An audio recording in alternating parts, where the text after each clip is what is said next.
आंख निकालो 21 लाख मिलेंगे। मुस्लिम संगठन हक ए हिंदुस्तानी के अध्यक्ष का बिहार से ऐलान।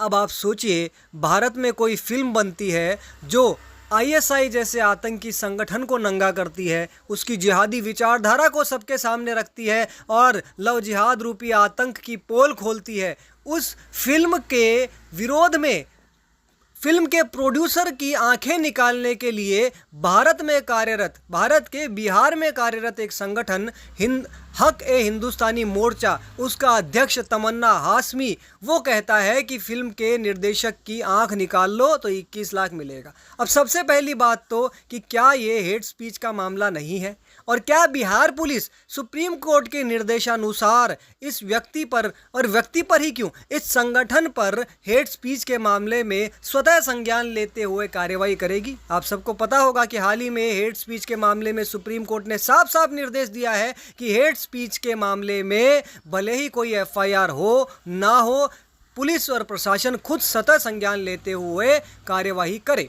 अब एक महत्वपूर्ण प्रश्न, विचारणीय प्रश्न ये है कि आईएसआईएस जैसे खतरनाक आतंकी संगठन की पोल खोलने वाली फिल्म के विरुद्ध भारत का ही एक मुस्लिम संगठन खड़ा होता है और प्रोड्यूसर की आंख निकालने पर इनाम का ऐलान करता है, तो क्या वह भारत में आईएसआईएस को रिप्रेजेंट कर रहा है? क्या वह आईएसआई के आतंकी एजेंडे को भारत में आगे बढ़ाने का कार्य कर रहा है? ये बहुत ही चिंता का विषय है। देश की जनता को भी सावधान रहना होगा, जिहादी मानसिकता से बचना होगा, उससे दूरी बनानी होगी, उसे कमज़ोर करने का प्रयास करना होगा। साथ ही प्रशासन को इस पर गंभीरता से विचार करना चाहिए। एनआईए को इस पर जांच करनी चाहिए कि ऐसे कितने संगठन हैं जो भारत में रहते हुए भारत के विरुद्ध खेल खेल रहे हैं, पीएफआई की तरह षड्यंत्र रच रहे हैं और आईएसआईएस जैसे संगठन का समर्थन कर रहे हैं।